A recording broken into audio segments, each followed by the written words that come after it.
Welcome to Icon India. Icon India ఏపీపీఎస్సీలో group 2 రాయబోతున్నటువంటి అభ్యర్థులకి సంబంధించి స్క్రీనింగ్ టెస్ట్ కోసం ఎక్స్క్లూజివ్గా చాప్టర్ వైజ్ ఎగ్జామ్ సిరీస్ని అందించడం జరుగుతూ ఉంది. సో ఈ చాప్టర్ వైజ్ ఎగ్జామ్ సిరీస్ అనేవి మీకు 3 లెవెల్స్లో నిర్వహించబడతాయి. Subject wise chapter wise exam series అనేది ఉంటుంది. 3 లెవెల్స్లో వీక్లీ ఎగ్జామ్స్ ఉంటాయి. డైలీ కాకుండా ఎగ్జామ్ డే బై డే ఉంటుంది. అలాగే దీనికి సంబంధించిన ఎక్స్ప్లెనేషన్ అనేది మీకు యాప్లో టెక్స్ట్ రూపంలో ఇవ్వడం జరుగుతూ ఉంది. దీంతోపాటు వీక్లీ ఇలా జరిగిన ఎగ్జామ్స్ని గ్రాండ్ టెస్ట్గా అందిస్తూ ఉన్నాం. ఈ ఎగ్జామ్స్ సబ్జెక్ట్ వైజ్గా ఎలా ఉంటాయి అని అంటే ఏపీపీఎస్సీ గ్రూప్ 2లో 5 సబ్జెక్టులను అడుగుతూ ఉన్నారు. Indian history, Geography, Indian society, current affairs, mental ability. మళ్ళీ ఇందులో మనం ఈ సబ్జెక్ట్స్ వైజ్ కాకుండా చాప్టర్ వైజ్గా బైఫర్కేట్ చేస్తూ ఉన్నాం. సో యాన్షియంట్ హిస్టరీకి సంబంధించి ఒక టాపిక్ని తీసుకున్నాం, ఇక్కడ ఎగ్జాంపుల్ చెప్తా ఉన్నాను. జియోగ్రఫీకి సంబంధించి ఇక్కడ జనరల్ అండ్ ఫిజికల్ జియోగ్రఫీకి సంబంధించినటువంటి చాప్టర్ని తీసుకోవడం, ఈ విభాగాన్ని తీసుకొని ఇందులో the earth in our solar system అనేటువంటి చాప్టర్ని తీసుకోవడం జరిగింది. ఇక్కడ స్ట్రక్చర్ ఆఫ్ ఇండియన్ సొసైటీకి సంబంధించి ఫ్యామిలీ అనేటువంటి లెసన్ని తీసుకున్నాం. ఇక్కడ కరెంట్ అఫైర్స్కి సంబంధించి ఇంటర్నేషనల్ పాయింట్ ఆఫ్ వ్యూలో మనకు ఐక్యరాజ్య సమితి, దాని అనుబంధ సంస్థలు, ఏజెన్సీలు ఇలాంటివి ఉంటాయి. ఇక్కడ ఇవి తీసుకోవడం జరిగింది. మెంటల్ ఎబిలిటీకి సంబంధించి స్టేట్మెంట్ అండ్ అజంప్షన్స్కి సంబంధించినటువంటి చాప్టర్ వైజ్గా ఇలా బైఫర్కేట్ చేసి మీ ప్రిపరేషన్ని సులభతరం చేసేందుకు ఇలా షెడ్యూల్ని ఇచ్చి, ఈ షెడ్యూల్లో మీరు చదువుకున్న దానిలో నుంచి క్వశ్చన్స్ ఫ్రేమ్ చేసి ఆ ఫ్రేమింగ్ చేసినటువంటి క్వశ్చన్స్తో మీకు ఎగ్జామ్స్ని 3 లెవెల్స్లో నిర్వహించడం జరుగుతుంది. అంటే ప్రతి చాప్టర్ పైన మీరు 3 ఎగ్జామ్స్ రాస్తారు. ప్రతి చాప్టర్ పైన 30 క్వశ్చన్స్ ఎగ్జామ్స్గా రాస్తారు. సో ఇలా ఏపీపీఎస్సీ గ్రూప్ 2 కోసం ప్రిపేర్ అవుతున్నటువంటి అభ్యర్థులకి ఎక్స్క్లూజివ్గా ఈ సిరీస్ని అందించడం జరుగుతూ ఉంది. ఇక మనం ఒక క్వశ్చన్ చూద్దాం. ఇది కరెంట్ రిలేటెడ్గా తీసుకొచ్చినటువంటి క్వశ్చన్.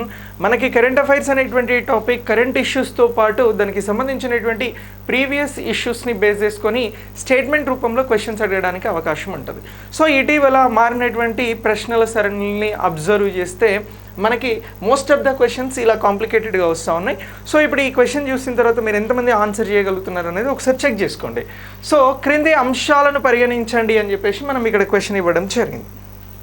సో ఈ క్వశ్చన్కి సంబంధించి విజయలక్ష్మి పండిట్ 1954లో యుఎన్ఓ జనరల్ అసెంబ్లీకి మొదటి మహిళా అధ్యక్షురాలు అని అంటారు. ఇక్కడ ఐక్యరాజ్య సమితి పరిరక్షణ బృందాలకు భారతదేశం గణనీయమైనటువంటి కృషి చేసింది అని అంటాను. థర్డ్ స్టేట్మెంట్ వచ్చి ఐక్యరాజ్య సమితి 2008లో గాంధీ జయంతిని అహింసా దినంగా ప్రకటించింది అని చెప్పేసి 3 స్టేట్మెంట్స్ ఇచ్చిన స్టేట్మెంట్స్లలో సరికానివి గుర్తించండి, పైన ఇచ్చిన వాటిలో సరికానివి గుర్తించండి అని అంటున్నాం. ఇక్కడ ఏ వచ్చి ఆప్షన్ ఏ 1 మరియు 3, ఆప్షన్ బి 2 మాత్రమే, ఆప్షన్ సి 1 మరియు 2, ఆప్షన్ డి 1, 2, 3 అని చెప్పేసి ఇవ్వడం జరిగింది. సో మీరు ఈ క్వశ్చన్కి ఆన్సర్ ఏమనుకుంటున్నారు అనేది ఒక్కసారి మీరు ఆలోచించి మీ ఆన్సర్ని కమెంట్ బాక్స్లో పోస్ట్ చేయండి. నేను ఆన్సర్ని మీకు ఇప్పుడు ఎక్స్ప్లెయిన్ చేస్తాను. ఇక్కడ చూడండి, క్రింది అంశాలను పరిగణించండి. Consider of the below statements. So ఇప్పుడు ఇచ్చినటువంటి ఈ స్టేట్మెంట్స్కి సంబంధించి విజయలక్ష్మి పండిట్ 1954లో యుఎన్ఓ జనరల్ అసెంబ్లీకి మొదటి మహిళా అధ్యక్షురాలు అని అన్నాం. ఎస్, ఈ స్టేట్మెంట్లో మొదటి మహిళా అధ్యక్షురాలు అనేది సరైనటువంటిదే. ఇక్కడ మనం అంటున్నటువంటి మొదటి మహిళా అధ్యక్షురాలు భారతదేశం నుంచి విజయలక్ష్మి పండిట్ గారు సరైనదే. సార్ మరి ఇది సరైనది అన్నప్పుడు ఈ స్టేట్మెంట్ సరైనదేనా అంటే ఇక్కడ మనం గుర్తించాల్సింది ఏంటంటే 1954 అని అన్నాం.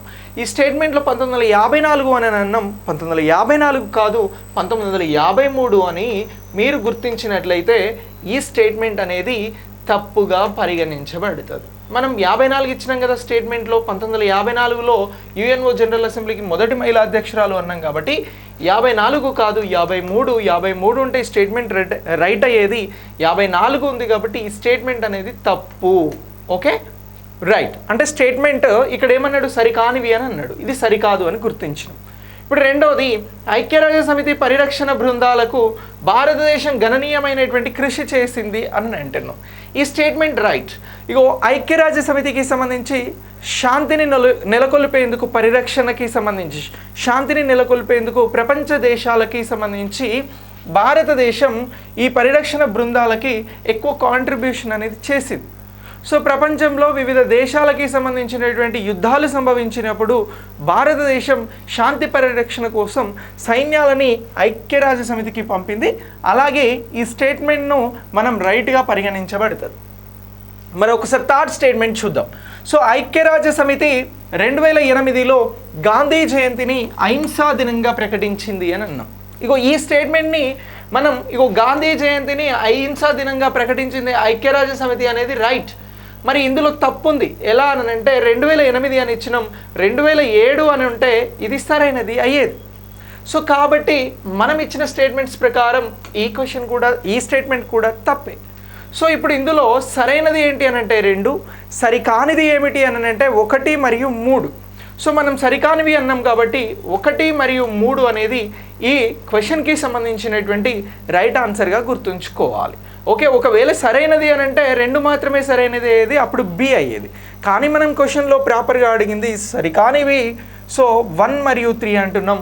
Option A is the right answer అని చెప్పేసి గుర్తించాల్సి ఉంటుంది. ఓకే, ఇలాంటి క్వశ్చన్స్తో ఇలాంటి కన్ఫ్యూజన్ని తొలగించేందుకోసం మీకు ఐకాన్ ఇండియా ఎగ్జామ్ సిరీస్ని అందిస్తూ ఉంది. అలాగే కరెంట్ అఫైర్స్ PDF 9 monthsది మీకు యాప్ ద్వారా అందించడం జరుగుతూ ఉంది. కావాల్సినటువంటి వారు ఐకాన్ ఇండియా యాప్ డౌన్లోడ్ చేసుకొని రిజిస్టర్ అవ్వచ్చు. నెక్స్ట్ ఇంకొక క్వశ్చన్ ఇస్తాను. క్వశ్చన్ చూడండి. UN ప్రత్యేక ఏజెన్సీలు ప్రధాన కార్యాలయాలను సరిగా జతపరచండి అని అంటున్నాం. సో ఇప్పుడు యుఎన్కి సంబంధించినటువంటి ప్రత్యేకమైనటువంటి ఏజెన్సీలను మనం ఇక్కడ ఇవ్వడం జరిగింది.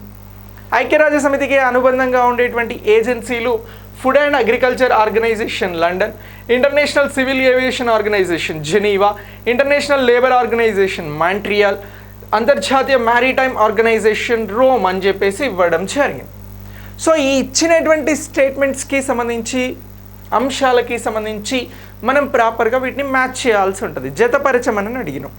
ఇలాంటి క్వశ్చన్స్ కూడా మీకు ఎగ్జామ్స్లలో ఫైనల్ ఎగ్జామ్స్లలో ఎక్కువగా అడుగుతూ ఉన్నారు. ఇలా చదువుకుంటే అంటే ఇది ఒకటే క్వశ్చన్ మనం ఇక్కడ అడిగినాం, కానీ ఇందులో 4 క్వశ్చన్లు అంటే మొత్తం 4 క్వశ్చన్స్ ఉన్నాయి. ఇంతకుముందు అడిగిన క్వశ్చన్లో 3 క్వశ్చన్స్ ఇన్బిల్ట్ అయి ఉన్నాయి. సో ఇలా మనం ఒక క్వశ్చన్ని ప్రాపర్గా ఆన్సర్ చేయాలంటే మినిమం 3 నుంచి 5, 6 కొన్ని సందర్భాలలో 7, 8 అంశాల మీద మనకి ప్రాపర్గా పట్టు అవగాహన అనేది ఉండాల్సి ఉంటుంది. సో ఈ పాయింట్ ఆఫ్ వ్యూలోనే చదివితే మనం ఎగ్జామ్ని సక్సెస్ అవ్వడానికి అవకాశం ఉంది. సో ఇప్పుడు ఈ క్వశ్చన్ని మనం ఒకసారి ప్రాపర్గా జతపరుచుదాం. So Food and agriculture Organization అనేది మనకి ఎక్కడ ఉంటుంది అని అంటే రోమ్లో ఉంటుందండి. సో ఇటీవల ఇయర్ ఆఫ్ మిల్లెట్స్ ఇయర్గా ప్రకటించడం జరిగింది 2023. ప్రకటించింది ఎవరు అని అంటే UNO. సో UNOకి సంబంధించి ఈ తీర్మానాన్ని ప్రకటించేందుకు ఐక్యరాజ్య సమితికి జనరల్ అసెంబ్లీ ఉంటుంది. ఆ జనరల్ అసెంబ్లీలో ఆమోదం పొందింది. అలా ఆమోదం తెలిపేందుకోసం ఈ రెజల్యూషన్ని ఫార్వర్డ్ చేసింది ఎవరు అని అంటే ఫుడ్ అండ్ అగ్రికల్చర్ ఆర్గనైజేషన్ 2023ను ఇంటర్నేషనల్ ఇయర్ ఆఫ్ మిల్లెట్గా ప్రకటించేందుకు తీర్మానాన్ని రెజల్యూషన్ని ఫార్వర్డ్ చేయడం జరిగింది యునైటెడ్ నేషన్స్ ఆర్గనైజేషన్ అసెంబ్లీకి, జనరల్ అసెంబ్లీకి. సో ఇప్పుడు ఈ ఫుడ్ అండ్ అగ్రికల్చర్ ఆర్గనైజేషన్ ఎక్కడ ఉంటుంది అని అంటే మనకు రోమ్ నగరంలో ఉంటుంది, ఇటలీ రోమ్లో ఉంటుంది. ఓకే, సో ఇప్పుడు international year of millets programme అనేది ఎక్కడ ప్రారంభమైంది అని అంటారు. అప్పుడు మనం రోమ్ నగరంలో ఫుడ్ అండ్ అగ్రికల్చర్ ఆర్గనైజేషన్లో ప్రారంభమైంది. ఇది 2022 డిసెంబర్లో ప్రారంభమైంది అనేటువంటి అంశాన్ని గుర్తుంచుకోండి. దీని మీద ప్రశ్న రావడానికి అవకాశం ఉంటుంది. సో ఇక next international civil aviation organisation అని అన్నాం. ఈ సివిల్ ఏవియేషన్ ఆర్గనైజేషన్కి సంబంధించింది మనకి ఇక్కడ ఉంటుందండి, మాంట్రియాల్లో ఉంటుంది. ఇది కెనడాలో. ఇది ఎక్కడ అని అంటున్నాం? కెనడా అని అంటున్నాం. సో ఇది ఎక్కడ అని అన్నాం? ఇటలీ అని అన్నాం. అలాగే నెక్స్ట్ మనకి ఇంటర్నేషనల్ లేబర్ ఆర్గనైజేషన్ ఎక్కడున్నది అని అంటే ఇంటర్నేషనల్ లేబర్ ఆర్గనైజేషన్ జెనీవాలో ఉందండి. సో ఇది స్విట్జర్లాండ్లో ఉంటుంది. ఎక్కడ ఉంది? జెనీవా అంటే స్విట్జర్లాండ్లో ఉంది, ఇక్కడ ఉన్నది అని చెప్పేసి గుర్తుంచుకోవాలి.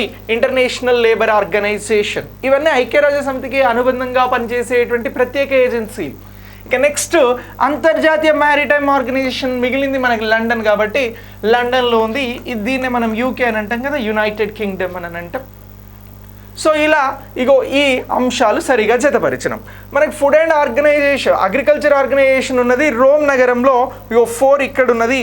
సో ఇక 4 రిమైనింగ్ దేంట్లో లేదు కాబట్టి ఆన్సర్ వచ్చి మనకి ఇక్కడ 4 అని చెప్పేసి గుర్తుంచుకోవాల్సి ఉంటుంది. ఏది అని అంటున్నాం, 4 is the right answer. Okay.